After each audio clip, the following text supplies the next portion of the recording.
एक था आपके पास टॉलरेंस टेस्ट, एक था फीलिंग टेस्ट और एक था आइडोफोम टेस्ट, है ना। तो जो सबसे पहला टेस्ट मैंने आपको बताया था टॉलरेंस टेस्ट, उसमें मैंने आपको क्या बताया था कि सभी aliphatic as well as aromatic aldehyde जो है वो टॉलरेंस टेस्ट को देती है, मतलब, है ना। एल्डिहाइड किसमें ऑक्सीडाइज हो जाती है? देखो कल मैंने आपको बहुत अच्छे से ये चीजें बताई थी कि जो ऑक्सीडाइजिंग एजेंट होते हैं वो दो तरह के होते हैं, एक होता है स्ट्रॉन्ग ऑक्सीडाइजिंग एजेंट और एक होता है माइल्ड ऑक्सीडाइजिंग एजेंट। ठीक है, स्ट्रॉन्ग ऑक्सीडाइजिंग एजेंट में मैंने आपको तीन चीजें बताई थी, HNO3, KMnO4, K2CR2O7। तो ये सभी रिएजेंट जो है वो कोई भी एल्डिहाइड होता है उसको कार्बोक्सिलिक एसिड में ऑक्सीडाइज कर देते हैं। ठीक है जी। फिर दूसरा मैंने आपको इसमें बताया था माइल्ड ऑक्सीडाइजिंग एजेंट। तो जो माइल्ड ऑक्सीडाइजिंग एजेंट थे वो मैंने आपको उसमें दो बहुत अच्छे से डिस्कस कराए थे, पहला था टॉलरेंस रिएजेंट और दूसरा था फीलिंग रिएजेंट, है ना। तो टॉलरेंस रिएजेंट में मैंने आपको ये बताया था कि aliphatic as well as aromatic aldehyde जो है वो ऑक्सीडाइज हो जाते हैं, है ना, टॉलरेंस रिएजेंट से। जबकि जो फेलिंग होता है वो एलिफेटिक एल्डिहाइड को ही ऑक्सीडाइज कर पाता है, जबकि एरोमेटिक एल्डिहाइड को वो ऑक्सीडाइज नहीं कर पाता है। क्या आपको ये बात क्लियर हुई थी? यस। तो आज की क्लास में जो हमारा टॉपिक रहेगा, दो इंपॉर्टेंट नेमिंग रिएक्शन है, एक एल्डोल कंडेंसेशन है और एक कैनिजारो रिएक्शन है, वो आपको करवा रहा हूं। ठीक है जी।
एक मिनट वेट करें जी, एक्चुअली ना कुछ बोर्ड में इशू आ रहा है, मैं उसको रिजॉल्व कर रहा हूं। अब एल्डोल कंडेंसेशन एल्डिहाइड भी देते हैं और कीटोन भी देते हैं, ठीक है। अब इंपॉर्टेंट क्वेश्चन इज कि कौन कौन से एल्डिहाइड और कीटोन एल्डोल कंडेंसेशन देते हैं। What is the necessary condition for an aldehyde और an ketone to give aldol condensation? It must have alpha hydrogen, ठीक है। क्या बोल रहा हूं जी? अल्फा हाइड्रोजन प्रेजेंट होना चाहिए एल्डोल कंडेंसेशन देने के लिए, ठीक है। अब ये अल्फा हाइड्रोजन क्या होता है? जैसे मैं आपके सामने एक एल्डिहाइड लिखता हूं, इसका नाम है मीथेनल, या इसको आप क्या बोलते हो? फॉर्म एल्डिहाइड बोलते हो। तो इसमें कितने अल्फा एच हैं जी? मैंने आपको अल्फा एच के बारे में पहले भी बताया है। कितने अल्फा एच हैं इसमें? 0, ठीक है। अगर बात करता हूं एसिटाल्डिहाइड की, तो एसिटाल्डिहाइड में कितने अल्फा एच है?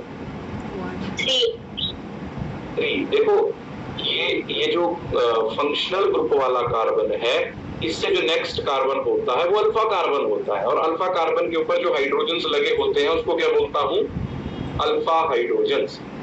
ठीक है, तो यहाँ पर कितने अल्फा हाइड्रोजन है, 3। मतलब ये एल्डोल कंडेंसेशन देगा। कल को आपसे यही क्वेश्चन पूछ लिया जाए कि आपको कुछ कंपाउंड दे दिए जाए और आपसे पूछ लिया जाए कि कौन सा इसमें एल्डोल कंडेंसेशन देगा या नहीं देगा, तो आप उसको इस तरीके से देख सकते हो।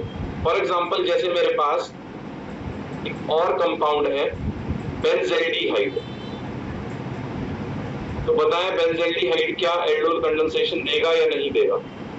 इसमें अल्फा नहीं देगा, क्योंकि देखो इसके जो नेक्स्ट कार्बन है ये वाला कार्बन रिंग वाला, ये अल्फा कार्बन, अब इस कार्बन की ऑलरेडी 4 वैलेंसी सेटिस्फाइड है 3 सिग्मा बॉन्ड के जरिए, और एक क्या है, डबल बॉन्ड। अगर इसको रिंग को मैं आपको ऐसे दिखाऊं तो आपको ज्यादा क्लैरिटी मिलेगी। ठीक है जी, यहाँ पर भी कोई अल्फा एच नहीं है, तो ये भी एल्डोल कंडेंसेशन नहीं देगा। पहले आपको ये बात क्लियर हुई?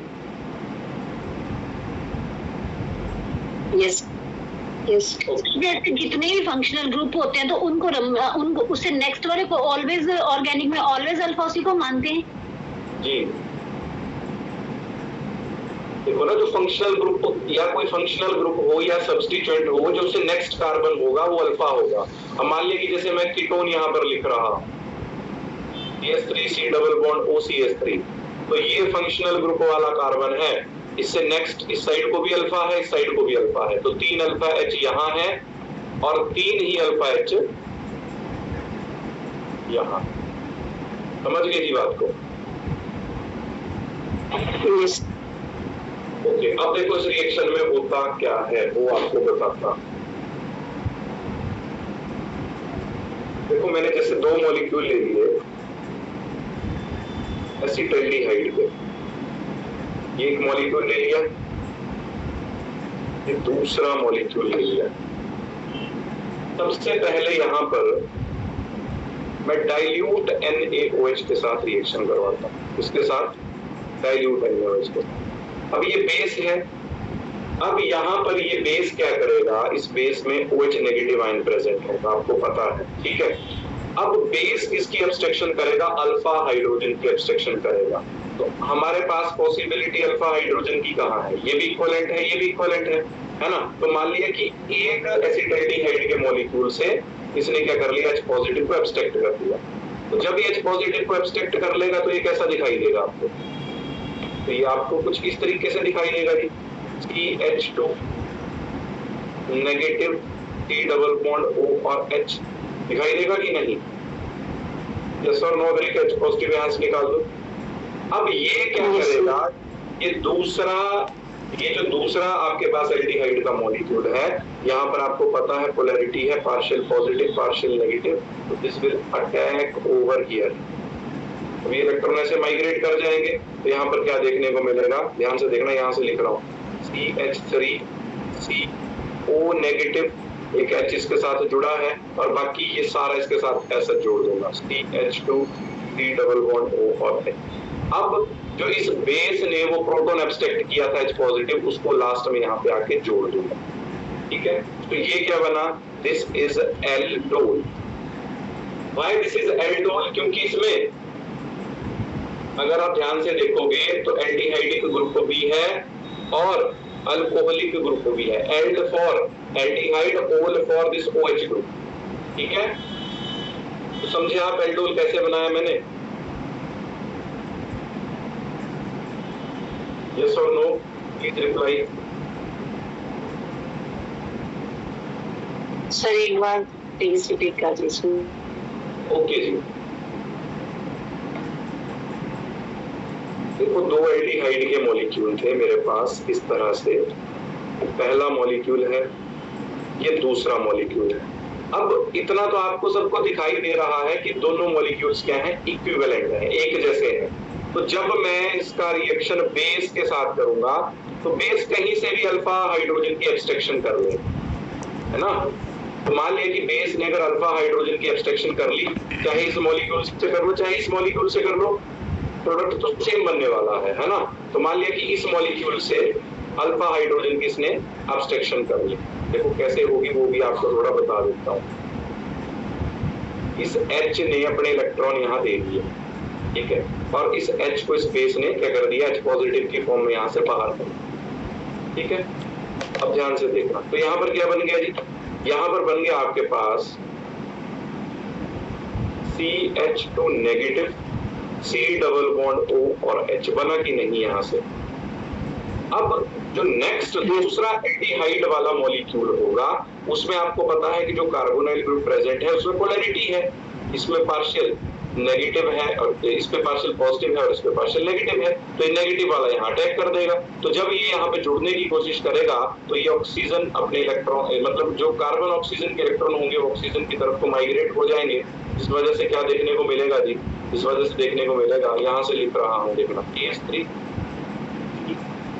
O नेगेटिव, H इसके साथ जुड़ा है वैसे ही जोड़ दिया, ये एज सच इसके साथ जोड़ दिया, देखो जरा, तो CH2 C double bond O और H, और ये जो H पॉजिटिव बेस ने अब्स्ट्रैक्ट किया था वो यहाँ पर आ जाए, तो दिस इज योर एल्डोल, क्योंकि it contains aldehydic as well as alcoholic group, so this is known as aldol। क्या आपको बात पता लगी कि एल्डोल कैसे बनाया है? Yes, sir। अब जब देखो इसको हीट करेंगे, कंडेंसेशन का मतलब क्या होता है, हीट करके वाटर बाहर करना, हीट करके वाटर बाहर करना। तो इसमें ध्यान रखना, अब देखो फंक्शनल ग्रुप ये है इसमें, है ना, main functional group is aldehyde, priority order में भी आपको बताई थी मैंने ये बात। तो next alpha carbon is this, beta carbon is this. तो देखो अल्फा से हाइड्रोजन, बीटा से, यहाँ पे 2 हाइड्रोजन है ना, कंडेंसेशन का मतलब हो गया हीट करके वाटर को बाहर निकालना। तो OH बीटा कार्बन से आएगा और H अल्फा कार्बन से आएगा, वाटर बाहर हो गया, तो अल्फा और बीटा के बीच में क्या बन गया, डबल बॉन्ड, तो बन जाएगा CH3 CH double bond CH double bond O और H, ठीक है। This is alpha beta unsaturated aldehyde, और ये है एल्डोल कंडेंसेशन का प्रोडक्ट। इसको क्या बोलता हूँ, अल्फा बीटा अनसैचुरेटेड एल्डिहाइड। अब इसको अल्फा बीटा अनसैचुरेटेड एल्डिहाइड क्यों बोला, वो पता लग गया सबको, क्योंकि देखो फंक्शनल ग्रुप से नेक्स्ट कार्बन अल्फा है, उससे नेक्स्ट कार्बन बीटा है, और अल्फा और बीटा के बीच में अनसैचुरेशन आई है, डबल बॉन्ड आया है, so this is known as alpha beta unsaturated aldehyde. क्या आपको ये बात क्लियर हुई है या नहीं? मैंने आपको विद मैकेनिज्म ये बता दिया। Yes, sir। ठीक है जी,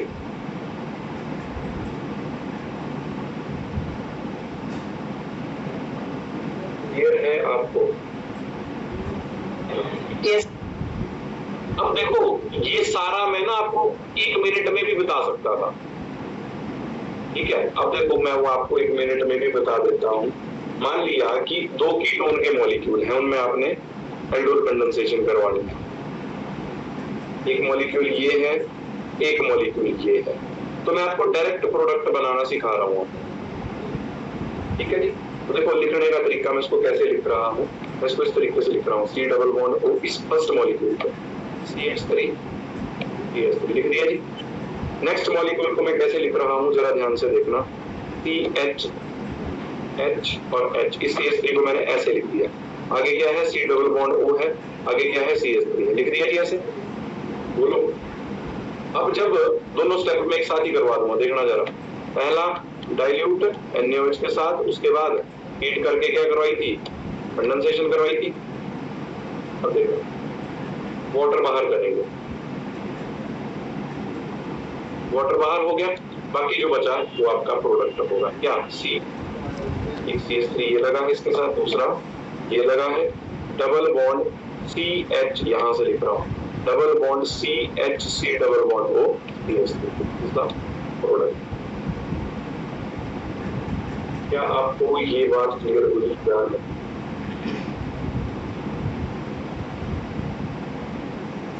मैंने डायरेक्ट प्रोडक्ट बना के बता दिया, ठीक है जी।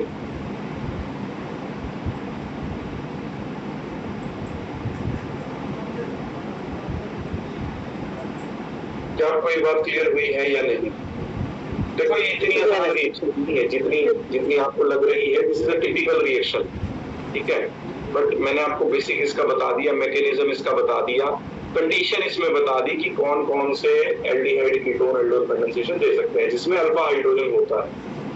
तो एक अल्फा हाइड्रोजन भी होगा तब भी ये एल्डोल कंडेंसेशन देगा। फॉर एग्जांपल अगर मैं आपसे एक चीज पूछता हूं, ध्यान से देखना, क्या ये एल्डोल कंडेंसेशन देगा? Yes sir, yes. कितने अल्फा हाइड्रोजन है इसमें? Only one. नहीं, बिल्कुल सही बात है। 3 कहाँ है जी? ये फंक्शनल ग्रुप वाला कार्बन है, उससे नेक्स्ट कार्बन अल्फा कार्बन।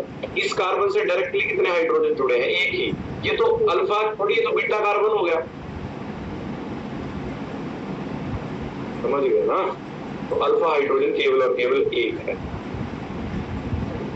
अब आपसे ये पूछता हूं, क्या ये एल्डोल कंडेंसेशन देगा? नो सर, नो, नहीं देगा, क्योंकि अल्फा H है ही नहीं। इस कार्बन को देख लो, इसके साथ कोई हाइड्रोजन लगाया है? नहीं लगाया है। तो इस तरीके से आप क्वेश्चन कर सकते हैं, ठीक है।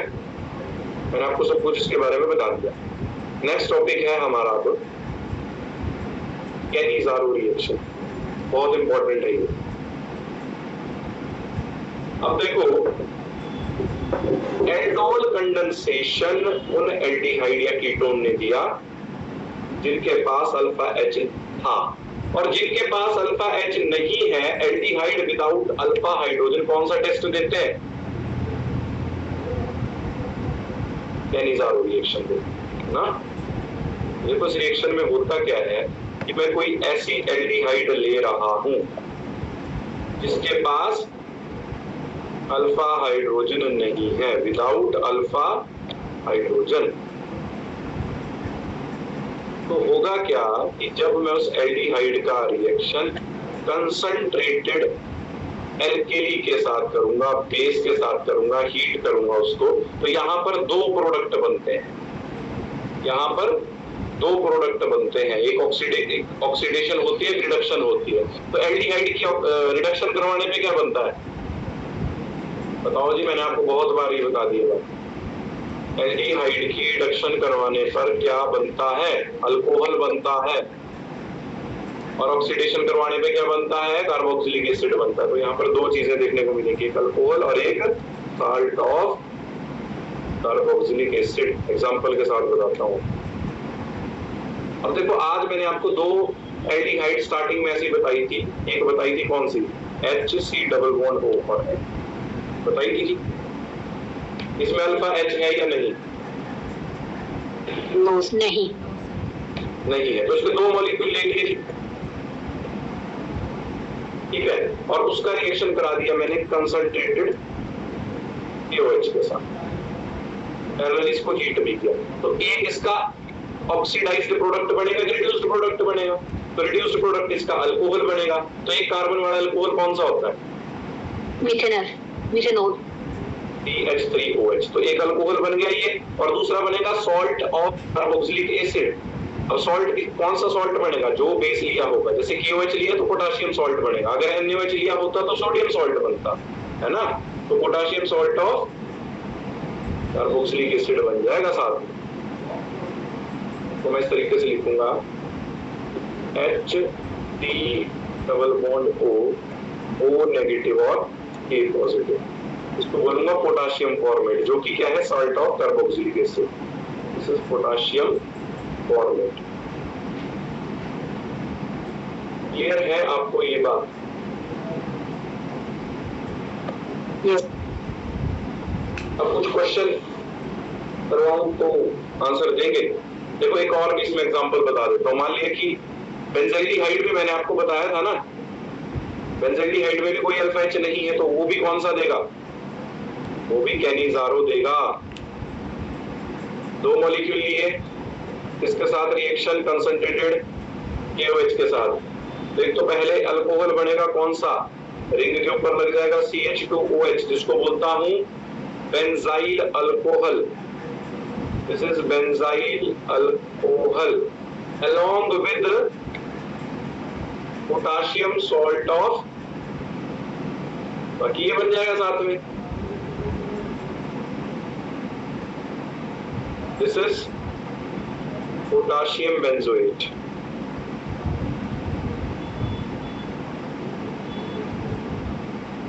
These are the product formed.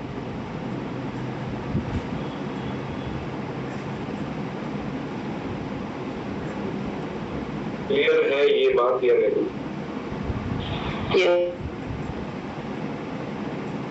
अब देखो मैं आपसे कुछ क्वेश्चन पूछता हूं, आपने मुझे आंसर देना। फर्स्ट क्वेश्चन इज,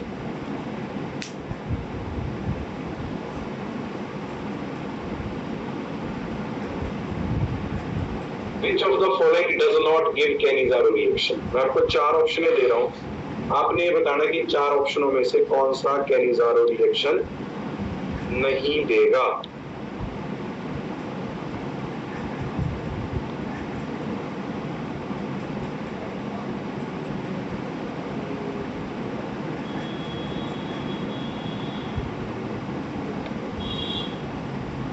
और जो Cannizzaro नहीं देगा वो कौन सा देगा फिर? वो एल्डोल देगा। तो बताओ कि इसमें से कौन सा Cannizzaro रिएक्शन नहीं देगा? बहुत आसान,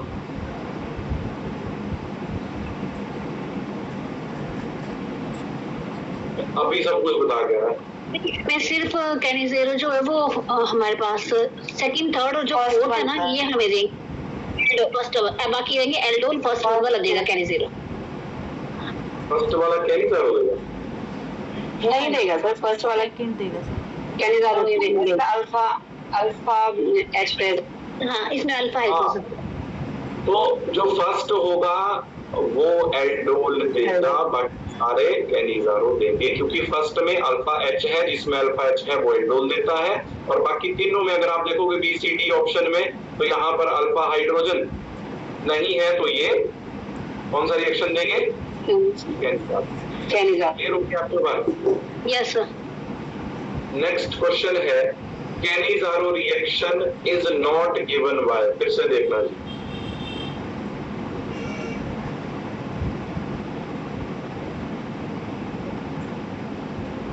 Cannizzaro reaction is not given by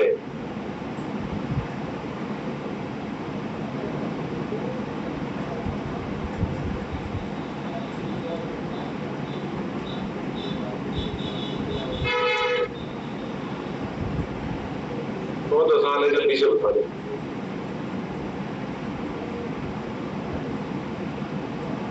sir fourth one, और सर फोर्थ वन, बिल्कुल सही बात है। देख लो, आपको मैंने बेसिक थ्योरी बता दी, आप क्वेश्चन भी अब कर पा रहे हैं, ठीक है।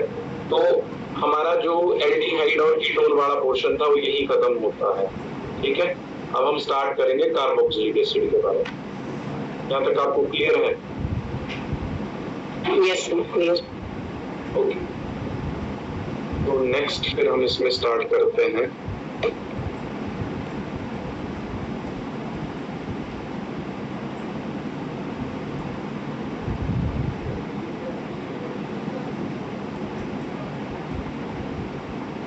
कार्बोक्सिलिक एसिड, ठीक है जी। अब देखो, वैसे मैं आपको डेफिनेशन तो इसकी बता चुका हूं कि कार्बोक्सिलिक एसिड क्या होते हैं। जब मैं कार्बोनाइल ग्रुप को हाइड्रोक्सिल ग्रुप के साथ अटैच कर देता हूं, है ना। जैसे मान लिया कि ये मेरे पास कार्बोनाइल ग्रुप है ना जी। अब यहाँ पर अगर मैं कार्बोनाइल ग्रुप को हाइड्रोक्सिल ग्रुप के साथ अटैच कर देता हूं तो क्या बन जाएगा? ये सारा इस तरीके से बन जाएगा, और इसको क्या बोलता हूं? This is your carboxyl group. कौन सा ग्रुप? Carboxyl group. उस ग्रुप को कार्बोक्साइल ग्रुप बोलते हैं। कई बार तो आपसे यही क्वेश्चन पूछा जा सकता है कि कार्बोक्साइल ग्रुप क्या होता है। समझ गए जी बात को? अब जो कार्बोक्साइल कार्बन है वो भी sp2 हाइब्रिडाइज्ड होता है, ठीक है। बॉन्ड एंगल कितना होता है वहां पे? 120 डिग्री। ये आपको बात ऑलरेडी पता है, ठीक है जी। इतनी बात पता है ना आपको ऑलरेडी, ये sp2 है। इसके अराउंड कितने सिग्मा बॉन्ड है? 3, 1, 2 and 3, ये तो पाई है। ओके, अब इसका कुछ नॉमेनक्लेचर आपको बताता हूं, ठीक है जी। तो देखते हैं, जैसे मान लिया कि मैंने इस तरीके से लिख दिया,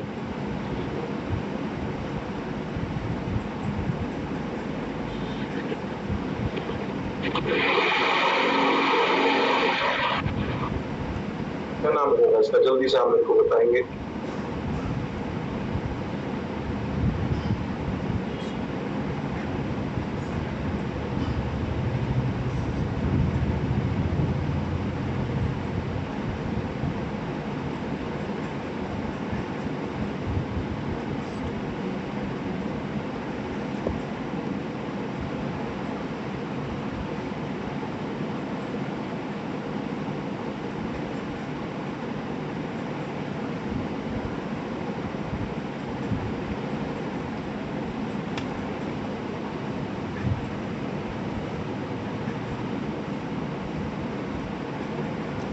बताओ जी जल्दी से, फर्स्ट का नाम। तो फर्स्ट का नाम है हेक्स-2-इन benzoic acid. Benzoic acid, sorry, हेक्स-2-इन oic acid. Oic acid.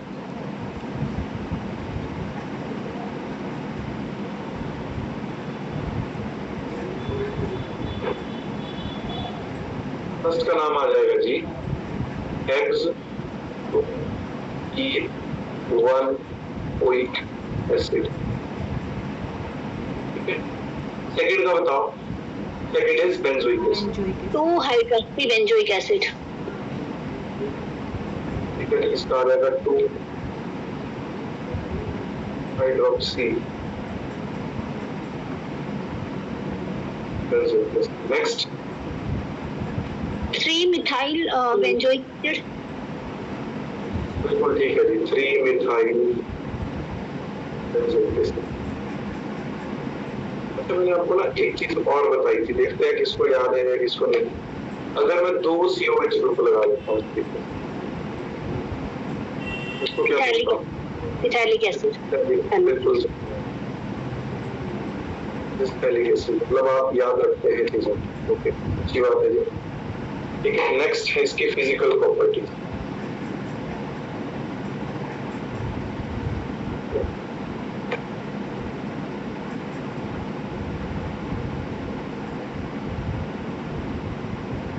Physical properties में बात करता हूं सबसे पहले बॉइलिंग पॉइंट। तो एक चीज को याद रखना, देखो ऑर्गेनिक ऑर्गेनिक वाला पोर्शन धीरे धीरे खत्म होने लग गया है, तो सबसे ज्यादा बॉइलिंग पॉइंट होता है कार्बोक्सिलिक एसिड। अगर मैं कंपेरेबल मास का कार्बोक्सिलिक एसिड लूं, अल्कोहल लूं, एल्डिहाइड लूं या कीटोन लूं, तो सबसे ज्यादा बॉइलिंग पॉइंट किसका होता है? कार्बोक्सिलिक एसिड का होता है। उससे कम किसका होता है? अल्कोहल का होता है। और उसके बाद आते हैं आपके पास एल्डिहाइड एंड कीटोन। क्लियर है ये बात?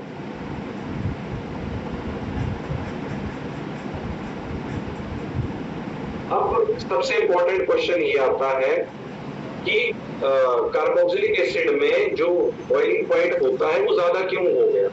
क्योंकि कार्बोक्सिलिक एसिड जो है वो डाइमराइज हो जाता है। डाइमराइज का मतलब, जैसे देखो ये एक मॉलिक्यूल है कार्बोक्सिलिक एसिड का, ठीक है जी, this is one molecule of carboxylic acid. तो ये क्या करेगा? ये दूसरे कार्बोक्सिलिक एसिड के मॉलिक्यूल के साथ डाइमराइज हो जाएगा, मतलब जुड़ जाएगा, ठीक है। इसीलिए कार्बोक्सिलिक एसिड का बॉइलिंग पॉइंट सबसे ज्यादा होता है। जुड़ गए ना दो मॉलिक्यूल, दिस इज डाइमर। क्या खाना? तो तेरे को खाना खिलाने बिठाया नहीं था, अब तूने कुछ क्या खाना है? फिर होगी ये बात, यस और नो? ये को हाइड्रोजन बॉन्डिंग बोलेंगे, इंट्रामोलिकुलर। देखो इसको हाइड्रोजन बॉन्डिंग बोल सकते हैं, इंट्रामोलिकुलर बोल सकते हैं, बट ये है कि ये एसोसिएशन हो गई आपस में ना, दो चीजें एसोसिएट हो गई, जुड़ गई है ना, तो उसका इम्पैक्ट और बढ़ जाएगा। इसको एक्सटेंसिव एसोसिएशन बोल सकते हो आप, ठीक है, extensive association of carboxylic acid due to your intermolecular hydrogen bonding, ठीक है।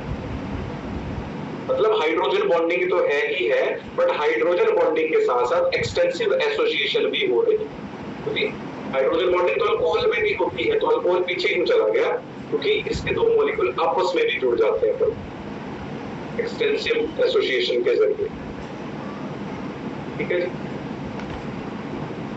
नेक्स्ट बात करता हूं सॉल्युबिलिटी की।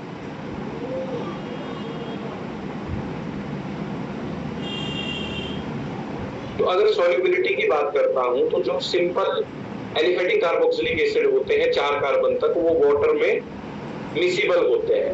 मिसिबल क्यों होते हैं, क्योंकि वो वाटर के साथ क्या कर लेते हैं, हाइड्रोजन बॉन्डिंग बना लेते हैं, ठीक है जी। किस तरीके से बनाते हैं वो आपको दिखा देता हूं। देखो जैसे ये वाटर है, ऑक्सीजन यहां पर, हाइड्रोजन और यहां पर हाइड्रोजन। अब देखो मान लिया कि कार्बोक्सिलिक एसिड का मॉलिक्यूल ऐसे पड़ा है, R डबल बॉन्ड O, यहाँ पर O है, फिर H है, तो इस ऑक्सीजन में और हाइड्रोजन में H बॉन्डिंग हो जाएगी, दिस इज H बॉन्डिंग, ठीक है। मान लिया दूसरा कार्बोक्सिलिक एसिड का मॉलिक्यूल इस तरीके से पड़ा है, देखो लिखने का तरीका बदल रहा हूँ जस्ट आपको समझाने के लिए, ठीक है। तो यहाँ पर ये हाइड्रोजन बॉन्डिंग हो जाएगी। तीसरा मॉलिक्यूल कैसे जुड़ जाएगा, देखो C डबल बॉन्ड O, ये हाइड्रोजन बॉन्डिंग हो जाएगी, एक तरफ को R आ जाएगा, एक तरफ को OH आ जाएगा, ठीक है। तो 3-4 कार्बन तक के कार्बोक्सिलिक एसिड वाटर में सॉल्युबल होते हैं, मिसिबल होते हैं, and the reason is hydrogen bonding. और जैसे जैसे कार्बन का पार्ट बढ़ना स्टार्ट हो जाता है, जैसे जैसे कार्बन का पार्ट बढ़ना स्टार्ट हो जाता है, वैसे वैसे सॉल्युबिलिटी जो है वो वाटर में डिक्रीज करने लग जाती है, ठीक है जी।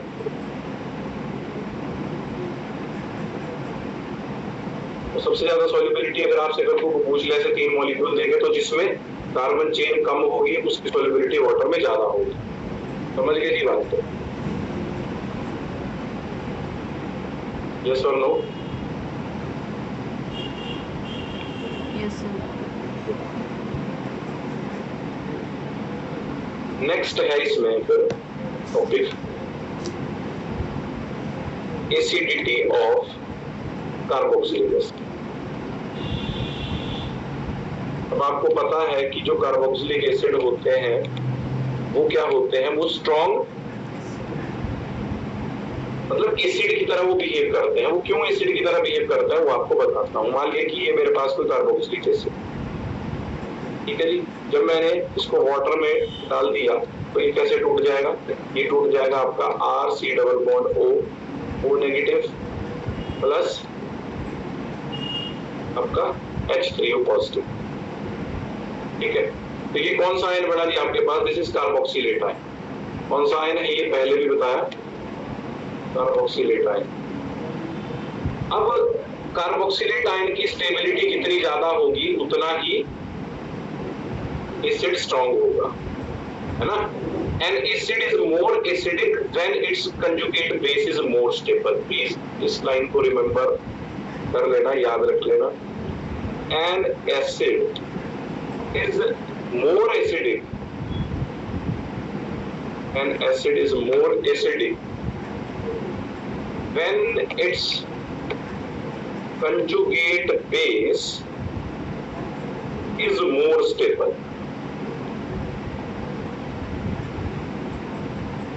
तो समझ गए, किसी भी एसिड की स्ट्रेंथ किसके ऊपर डिपेंड करती है, उसका कंजुगेट बेस कितना स्टेबल है। अब मान लीजिए कि मैं आपसे एक बेसिक क्वेश्चन पूछता हूं, कार्बोक्सिलिक एसिड में और फिनोल में ज्यादा एसिडिक कौन है? Carboxylic acid. Always carboxylic acid, चाहे वो एलिफेटिक ही क्यों नहीं है ना। समझ गए इस बात को। Carboxylic acid are more stronger than phenol. ठीक है जी? क्या आपको ये बात समझ में आई? हमेशा ध्यान रखना ये चीज, चाहे मैं एलिफेटिक, मान लीजिए कल को मैं कंपैरिजन कराता हूँ, आपसे पूछ लेता हूँ CH3COH और phenol, which one is more acidic? आंखें बंद करके आंसर। तो कार्बोक्सिलिक एसिड वो फिनोल चाहे जैसा मर्जी उसके साथ मैं कुछ भी लगा दूं। एक केस में फिनोल आगे आ सकता है जब मैं इसके साथ 3 NO2 ग्रुप लगाऊं, तो वो चीजें मैं आपसे कल डिस्कस करूंगा। कल मैं आपको ना इसमें कुछ एग्जांपल्स भी बताऊंगा, जैसे मैं कुछ इसके हाइड्रोजन हटा के इलेक्ट्रॉन विड्रॉइंग ग्रुप लगाऊंगा, इलेक्ट्रॉन डोनेटिंग ग्रुप लगाऊंगा, फिर आपसे एसिडिक स्ट्रेंथ का ऑर्डर जो है वो कंपेयर करवाऊंगा। ठीक है, साइमल्टेनियसली फिर हम इसके मेथड ऑफ प्रिपरेशन करेंगे, फिर ये चैप्टर को खत्म कर देंगे। ठीक है जी? फिर आपके पास लास्ट चैप्टर जो है वो अमीन्स बचता है, उसको करेंगे हम, फिर आगे देखते हैं, है ना? बाद में इतना ही करवा रहा हूँ, कोई डाउट है?